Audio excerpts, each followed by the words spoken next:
Shalom, sahabat Lecture Vina yang dikasihi Tuhan Yesus Kristus. Selamat pagi, selamat hari Minggu, selamat beribadah kepada setiap sahabat sekalian. Pada hari ini, kita akan belajar tentang penyertaan Tuhan melampaui tantangan-tantangan. Teks kita dari Kejadian pasal yang ke-26. Di dalam Perjanjian Lama terutama, tetapi ini sepanjang di Alkitab juga, kebenaran ini adalah sebuah kebenaran yang kekal, yang timeless, yaitu sebuah prinsip bahwa penyertaan Allah dan berkat Tuhan itu seperti mata uang dengan dua sisi. Jadi tidak ada penyertaan Tuhan tanpa diteguhkan dengan berkat Tuhan. Dan sebaliknya, berkat yang dari Tuhan selalu merupakan dampak atau implikasi dari sebuah penyertaan Tuhan. Dalam perjalanan orang-orang percaya, baik itu di Perjanjian Lama maupun di Perjanjian Baru, Allah yang menyertai, yang berjanji menyertai orang-orang benar ini juga memberikan dan meneguhkan penyertaannya itu dalam bentuk berkat-berkatnya.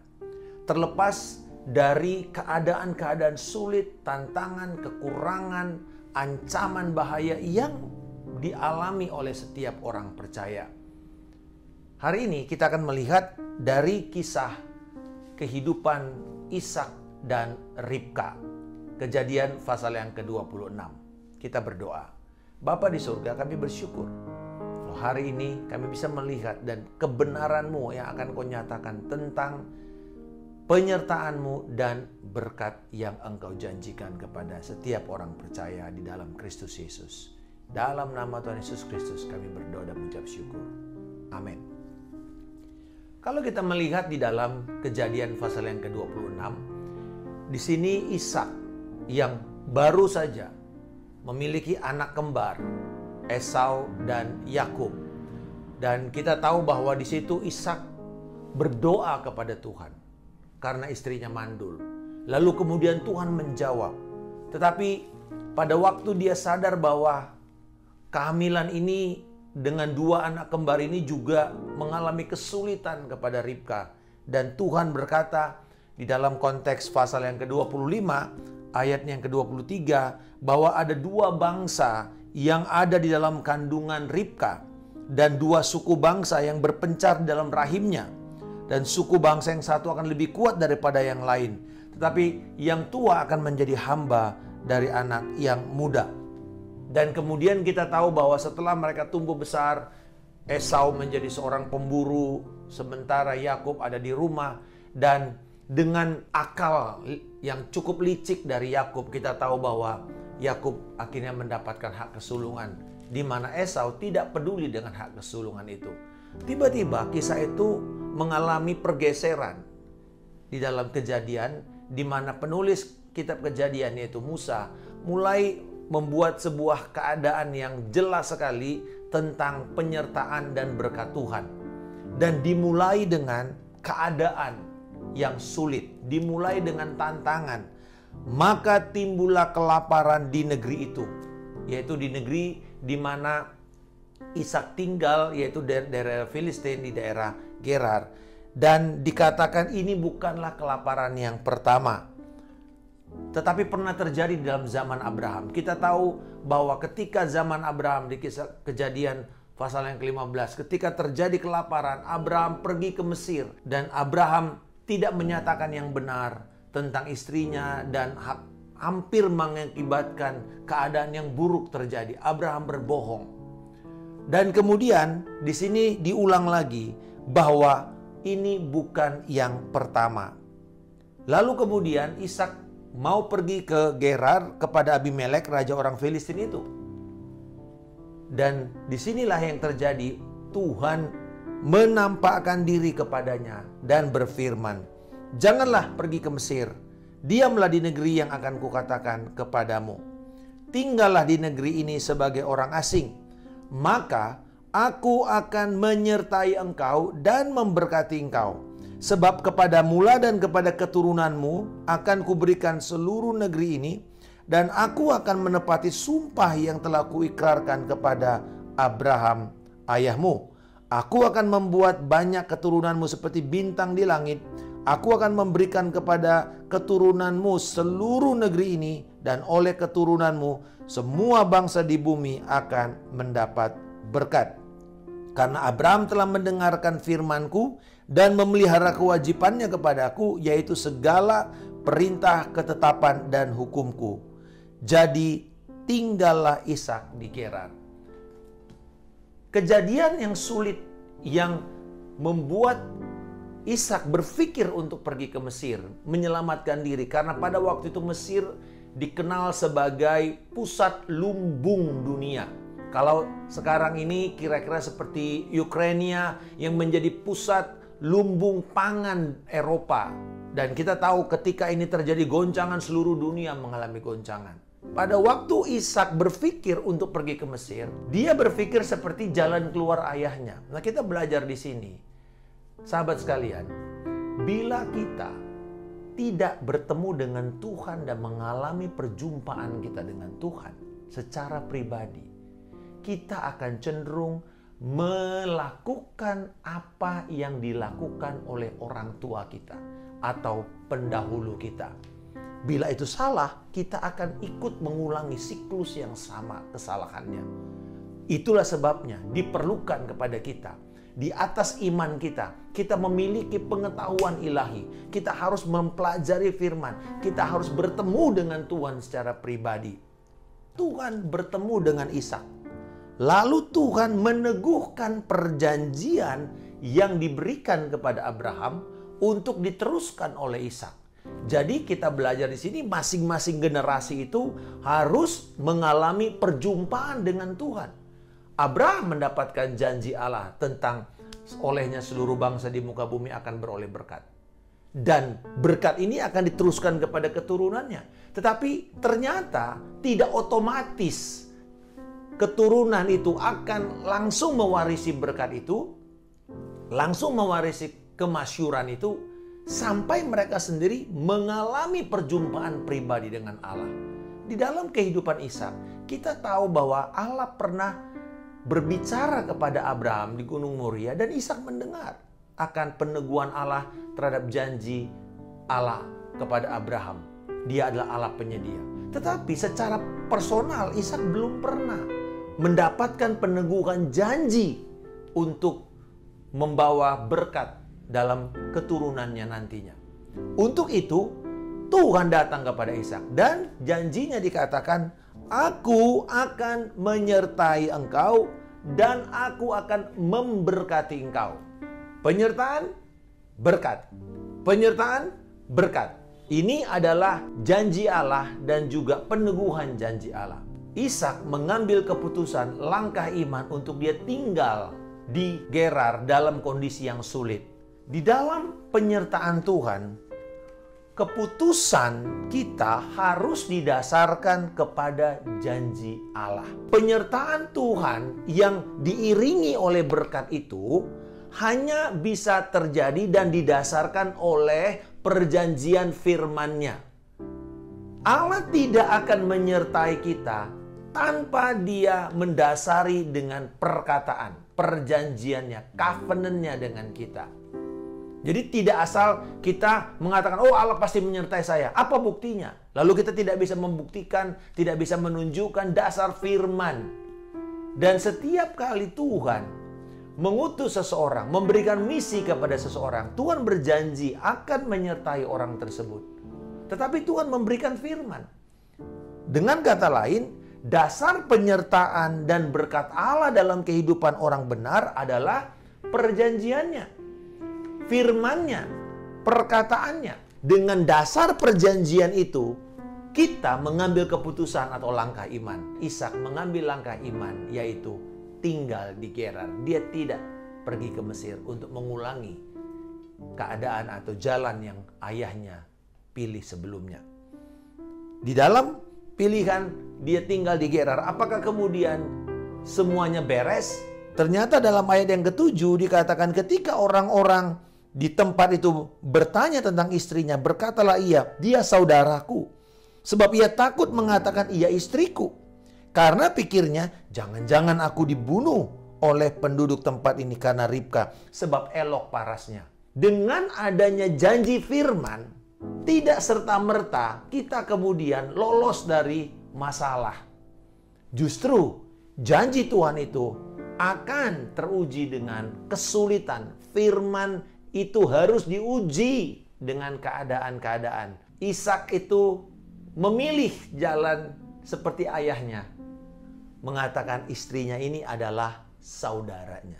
Sebenarnya tidak salah juga, karena Ribka adalah anak dari dari saudara laki-laki ibunya. Ya, kalau orang Batak ini namanya boruni tulang gitu ya. Jadi ini saudara, ini sepupu. Tetapi kan itu istri juga. Dia tidak berkata yang sebenarnya, the whole truth. Hanya half truth. Karena apa dikatakan dasarnya? Dia takut. Dia takut istrinya akan diambil karena istrinya cantik. Lalu Raja Filistin menjenguk dari jauh dan melihat ternyata bahwa Ishak sedang bercumbu-cumbuan dengan Ribka istrinya. Dan akhirnya Abimelek Raja Filistin memanggil Ishak dan berkata, sesungguhnya dia istrimu, masakan engkau berkata dia saudaraku? Lalu dia bilang, ya Raja, karena pikirku jangan-jangan aku mati karena dia. Jadi di sini malah sekarang karena Ribka bukan hanya dia akan diambil, tapi juga Ribka akan menjadi dasar Ishak dibunuh untuk kemudian Ribka diambil oleh orang Filistin. Menarik sekali, pada waktu masa-masa sulit itu, Ishak dan Ribka meneguhkan perjanjian Allah dengan mempertahankan pernikahan mereka. Perjanjian pernikahan mereka. Karena dikatakan kata bercumbu-cumbuan di sini sebenarnya adalah berhubungan suami istri secara intim. Jadi ada hubungan suami istri, sexual intimacy yang terjadi pada waktu itu. Menjaga perjanjian untuk tinggal di dalam penyertaan Tuhan dan kemudian akan melihat berkat Tuhan. Kita perlu menjaga perjanjian kita dengan Allah. Pertama, dengan firman-Nya. Yang kedua, dengan orang yang Tuhan taruh dalam hidup kita. Bila kita sudah menikah, perjanjian pernikahan kita harus kita hormati. Kekudusan tidak boleh menghamirkan atau mencemari tempat tidur pernikahan kita. Keluarga kita, itu adalah perjanjian. Kepada kita yang masih single, perjanjian kita adalah menjaga hidup yang kudus, memelihara, menguasai diri untuk tidak jatuh ke dalam hawa nafsu duniawi. Perjanjian Allah dengan kekudusannya, menghormati kekudusannya, dan sebagai hasilnya kita bisa melihat berkat menyertai. Apa itu berkatnya di sini? Perlindungan, kemurahan Tuhan. Karena akhirnya justru Filistin, Raja Filistin, orang-orang Filistin membuat perjanjian bahwa Abimelek berkata, bila ada orang yang berusaha untuk menyakiti engkau, orang itu akan dibunuh. Kamu akan tinggal di sini dengan aman. Dan karena itu adalah tanda dari berkat Tuhan. Jadi penyertaan Tuhan terjadi karena kita menjaga perjanjian kita dengan Allah dan dengan keluarga kita, dengan pernikahan kita. Dan sebagai buktinya Tuhan memberkati dengan mengubah hati raja yang tidak kenal Tuhan ini, memberikan kemurahan hati. Sebagai keputusan iman dari respon itu adalah firman Tuhan berkata, maka menaburlah Ishak di tanah itu, dan dalam tahun itu juga ia mendapat hasil 100 kali lipat, sebab ia diberkati Tuhan. Dan orang itu menjadi kaya, bahkan kian lama kian kaya, sehingga ia menjadi sangat kaya. Ia mempunyai kumpulan kambing domba, lembu sapi, serta banyak anak buah, sehingga orang Filistin itu menjadi cemburu kepadanya. Disertai Tuhan, lalu ada berkat penyertaan, lalu ada berkat perlindungan, keamanan. Tetapi kemudian sebagai respon dari kemurahan hati Tuhan lewat Raja Filistin, Ishak mengambil langkah iman untuk menabur di tanah yang saat itu sedang begitu sulit. Benih itu menjadi sangat mahal. Karena kita bisa punya pilihan. Benih itu kita tabur atau benih itu kita jadikan roti untuk kita makan. Dan disinilah kelihatan bahwa penyertaan Tuhan itu menuntut iman. Penyertaan Tuhan menuntut kepercayaan penuh. Dan akhirnya Tuhan menghargai langkah iman dari Ishak. Dan dikatakan Ishak berhasil. Dia menjadi kaya. Alasannya Tuhan yang memberkati dia. Penyertaan dan berkat. Saudara-saudara sekalian, jangan pakai ayat ini separuh-separuh sebagai dasar bahwa kalau saya nabur, saya langsung kaya 100 kali lipat. Bukan. Ini berbicara mengenai kelimpahan itu kelimpahan yang utuh. Kelimpahan yang tidak ecek-ecek gitu kira-kira ya. Tuhan kalau memberkati dengan utuh dan tidak memahitkan hidup anak-anak yang menerima berkat. Kita belajar di sini bahwa berkat itu bukan hanya material. Kekayaan itu memang di dalam perjanjian lama selalu diukur dengan apakah itu gandumnya, keberhasilan panen atau kegagalan panen, lembu dan sapi, serta budak atau anak-anak buah. Itu adalah ukuran secara material. Tetapi di dalam perjanjian baru, berkat itu lebih daripada sekedar material. Berkat rohani, berkat keselamatan, berkat kesembuhan, berkat kemurahan Tuhan. Itu juga adalah berkat. Berkat hikmat dan marifat Allah, itu pun adalah berkat. Menetapkan perjanjian dengan Tuhan lewat firman-Nya. Yang kedua, menjaga perjanjian dengan orang yang Tuhan tambahkan. Dalam hal ini, kekudusan pernikahan atau di dalam kekudusan hidup pribadi. Nah, yang ketiga, apakah kemudian setelah berkat itu datang, keadaan mereka? Justru sebaliknya. Pada waktu mereka diberkati, pada waktu Tuhan memperlihatkan perlindungannya, Tuhan memperlihatkan keberhasilan usahanya, terjadi tantangan ketiga, di mana justru Ishak harus terusir dari tanah Gerar. Dikatakan bahwa segala sumur yang digali dalam zaman Abraham ayahnya oleh hamba-hamba ayahnya itu telah ditutup oleh orang Filistin dan ditimbun dengan tanah. Lalu kata Abimelek kepada Ishak, pergilah dari tengah-tengah kami, sebab engkau telah menjadi jauh lebih berkuasa daripada kami. Jadi pergilah Ishak dari situ dan berkemahlah ia di lembah Gerar dan ia menetap di situ. Bila kita hidup pada zaman Ishak dengan kondisi kesulitan, kelaparan, benih yang ditabur itu juga terkait dengan sumber-sumber daya berikutnya adalah sumur, air. Karena lembu sapi itu harus, ternak domba itu harus mendapatkan air. Ingat, ini adalah padang belantara. Air menjadi sangat mahal. Dan ketika sumur ditutup berarti sumber itu akan ditutup juga. Betapa berkat yang diterima oleh Ishak ini kemudian dilanjutkan dengan tantangan berikutnya. Apa tantangan berikutnya? Yaitu mereka terusir. Mereka dirampas hartanya. Oh, hak-hak mereka itu dirampas. Tetapi di sini Ishak mengambil keputusan untuk tidak menyerah. Dia terus berjalan walaupun dia diusir. Padahal Abimelek telah berjanji dengan Abraham di dalam Kejadian pasal yang ke-21 bahwa Abimelek tidak akan membuat anak cucu mereka akan menjadi susah. Tetapi justru dia yang menyangkali perjanjian itu. Karena dia cemburu. Ishak jauh lebih kaya, jauh lebih kuat, jauh lebih berkuasa. Dan akhirnya dia tutup semuanya supaya dia tidak bisa lagi punya kehidupan. Terusir. Tapi justru di tengah-tengah kondisi yang seperti dikatakan di lembah itu, di tengah kondisi yang paling terpuruk, perampasan hak, propertinya itu ditutup, dihancurkan. Apakah Ishak menyerah? Karena dia sadar akan penyertaan Tuhan.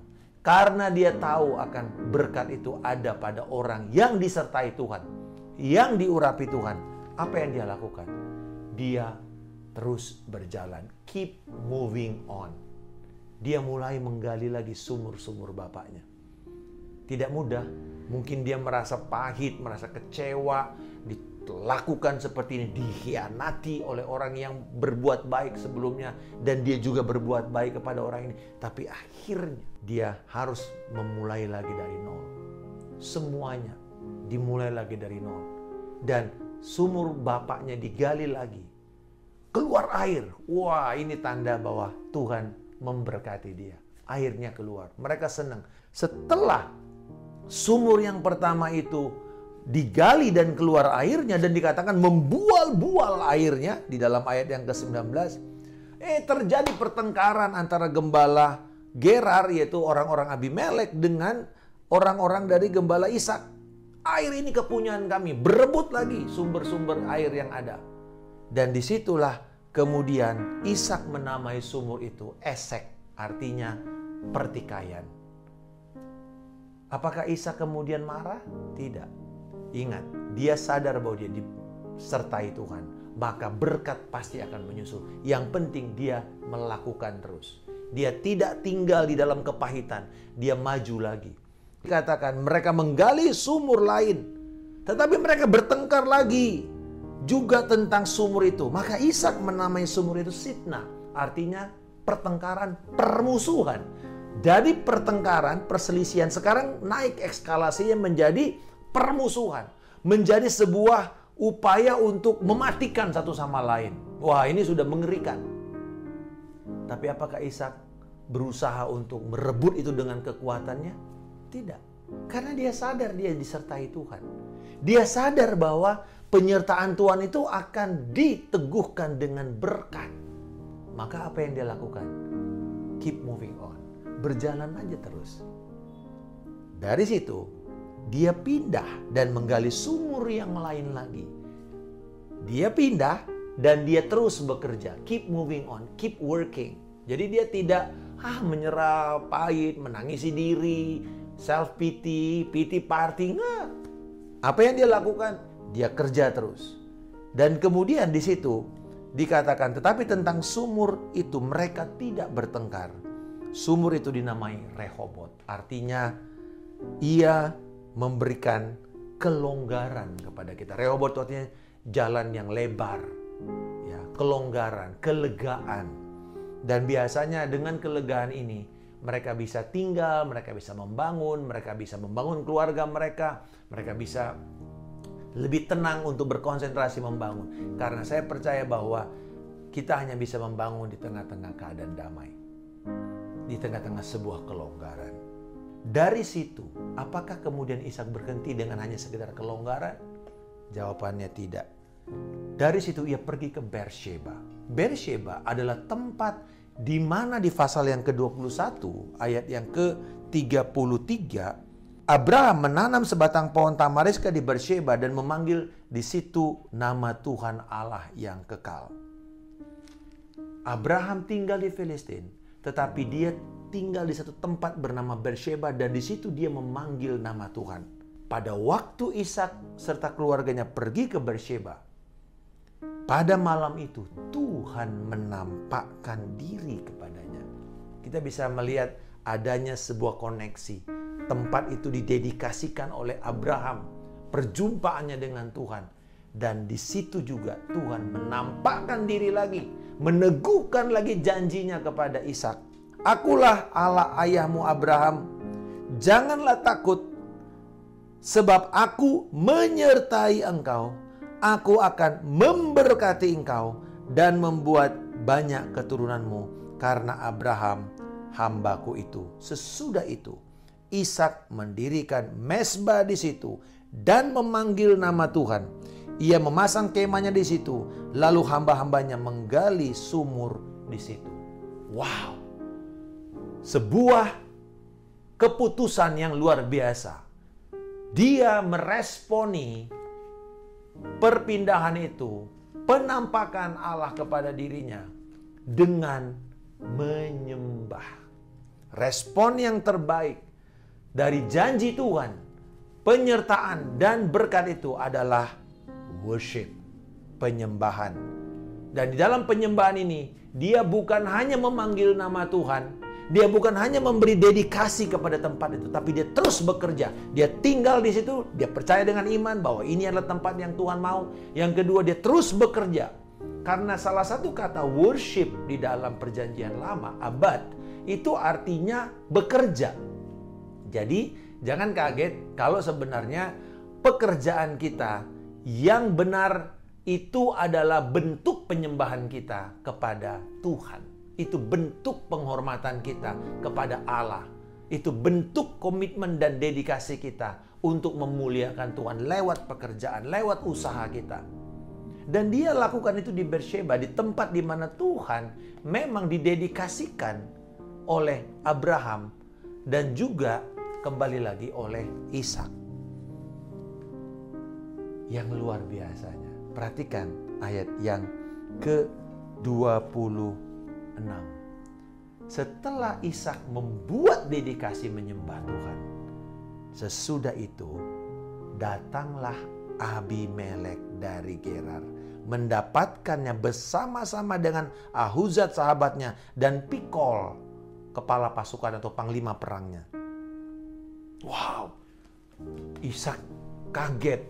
Ini datang ini seperti mau nyerang atau gimana? Karena ingat, terakhir moodnya sudah perang, moodnya sudah bermusuhan, moodnya sudah mengusir, bertikai, bermusuhan, merampas, moodnya sudah negatif. Jadi Ishak pun pikir, ngapain lagi, saya udah jauh-jauh menjauh dari mereka, kok mereka malah menyerang saya lagi, kurang apa lagi. Sepertinya ada tantangan baru lagi. Lalu kemudian Ishak berkata kepada mereka, "Mengapa kamu datang mendapatkan aku? Bukankah kamu benci kepadaku dan telah menyuruh aku keluar dari tanahmu?" Jawab mereka. Mari kita perhatikan baik-baik sahabat Lex Divina. Kami telah melihat sendiri bahwa Tuhan menyertai engkau. Tuhan telah menyertai engkau. Dan ini adalah pernyataan yang sama dilakukan oleh Abimelek beserta Pikol, panglima tentaranya, ketika dia berkata kepada Abraham di dalam pasal yang ke-21 ayat 22. Allah menyertai engkau dalam segala sesuatu yang engkau lakukan. Wow. Allah telah menyertai engkau. Kami lihat dengan mata kepala kami sendiri. Dan mereka ingin membuat perjanjian. Dan kemudian di dalam ayat 29b yang terakhir dikatakan begini. Bukankah engkau sekarang yang diberkati Tuhan? Di sini dipakai kata telah diberkati Tuhan. Tadi yang pertama, Allah akan menyertai. Allah akan memberkati. Lalu diteguhkan lagi, aku akan memberkati. Aku akan menyertai. Dan responnya worship, penyembahan. Sekarang orang yang belum percaya datang mengaku bahwa Ishak disertai Tuhan, diberkati Tuhan. Dan untuk itu mereka ingin membuat perjanjian damai. Ayat yang ke-30 dikatakan, kemudian Ishak mengadakan perjamuan bagi mereka, lalu mereka makan dan minum. Keesokan harinya mereka bersumpah-sumpahanlah. Kemudian Ishak melepas mereka dan mereka meninggalkan dia dengan damai. Ishak memberkati mereka. Mereka diberi, dijamu dengan makanan, dengan minuman yang baik. Dan mereka bersumpah, mereka membuat perjanjian damai. Persis seperti yang dilakukan oleh Abimelek, Pikol dengan Abraham. Berkaitan dengan satu kasus sumur yang diambil oleh orang Filistin. Tetapi tidak terselesaikan dengan mengatakan siapa yang ngambil.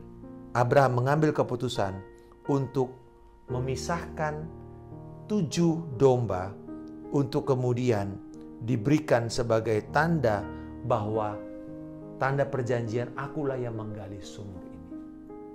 Dan kemudian di situ mereka membuat perjanjian.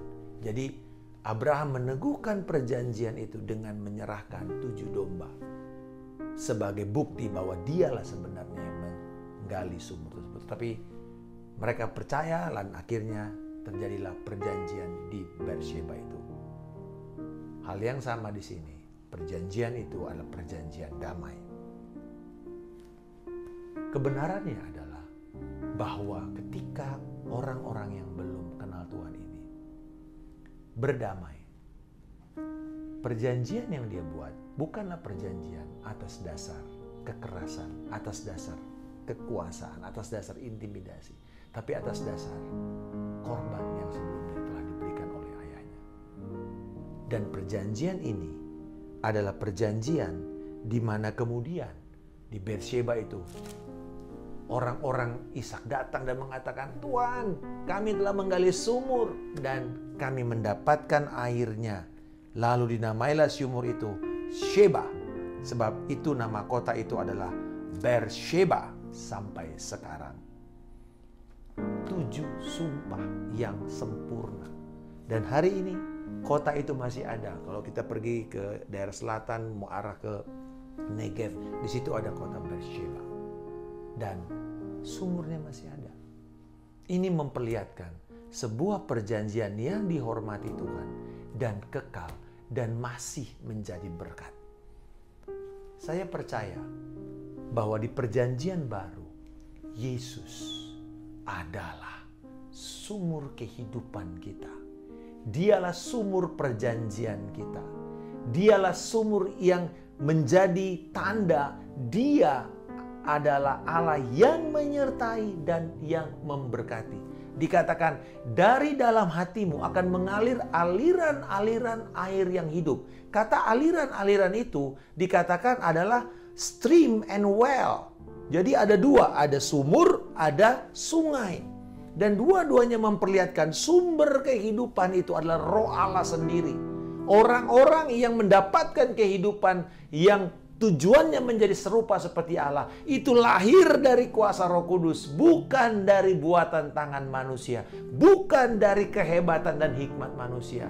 Dan bukan hanya Tuhan sebagai jaminan, Yesus menjadi jaminan sumber kehidupan kita, tetapi juga Dia adalah jaminan yang kekal. Kita bisa melihat di sorga yang mulia, Yesus yang memerintah, Yesus yang memberikan kepada kita air kehidupan itu. Dan Yesus juga berjanji selama di bumi ini, di dalam amanat agung untuk kita semua orang percaya pergi dan menjadikan segala bangsa murid. Dia berjanji dan mengatakan, Aku menyertai engkau hingga kesudahan zaman. Sekali lagi, Tuhan yang menyertai kita. Dan bahkan di Efesus 1 ayat 3 dikatakan, Tuhan telah memberkati kita dengan segala berkat-berkat sorgawi. Sewaktu kita pergi, setia mentaati firman Tuhan untuk amanat agung, menjadikan murid, Tuhan menyertai, Tuhan juga memberkati. Dia akan meneguhkan semua ketaatan kita dengan tanda ajaib, dengan mujizat, dengan berkat-berkatnya. Kiranya pada saat ini sahabat sekalian, mari kita menyadari kita ini hidup tidak bisa tanpa penyertaan Tuhan. Jangan kejar berkat, tapi pastikan Tuhan menyertai kita. Dan Dia sudah berjanji, Immanuel, Allah beserta dengan kita. Bukan cuma beserta, get along, tetapi Allah tinggal di dalam kita, di dalam Kristus Yesus, dan dalam kehadiran Roh Kudus dalam hidup kita. Marilah kita hargai keberadaan, kehadiran Allah di dalam hidup kita. Roh Kudus yang bergerak, dan biarkan Dia menyatakan kemuliaannya sewaktu kita setia menyatakan firman kebenarannya kepada dunia. Dia akan meneguhkan itu di dalam kemuliaannya kepada dunia ini. Bapa di surga, aku bersyukur untuk setiap saudara-saudaraku, sahabat Lectio Divina yang mengambil keputusan untuk percaya akan penyertaan-Mu, percaya akan janji berkat-Mu yang didasarkan atas perjanjian firman. Tolong kami juga untuk memelihara perjanjian yang kami buat dengan pasangan kami. Menjaga perjanjian pernikahan, menjaga perjanjian kekudusan tubuh kami kepada Engkau. Tolong kami juga untuk kami percaya Tuhan, merespon setiap pertikaian, merespon setiap tantangan itu dengan mengingat bahwa Tuhan telah menyertai kami dan Tuhan pasti memberkati kami. Tolonglah kami untuk terus merespon dengan penyembahan dan kami tidak berhenti untuk terus bekerja. Dan kami percaya bahwa nanti satu saat kami melihat orang-orang yang saat ini sedang tidak baik kepada kami, yang bahkan menjadi musuh. Ketika kami melepaskan berkat dan kami terus berjalan dalam penyertaan-Mu, mereka akan menyaksikan kemuliaan dan mengakui kemuliaan Tuhan, penyertaan dan berkat Tuhan. Dan biarlah ini menjadi alat untuk memuliakan Engkau. Di dalam nama Tuhan Yesus Kristus, kami telah berdoa dan mengucap syukur. Haleluya. Amin. Salam kemenangan. Saya Pendeta Markus Simanjuntak.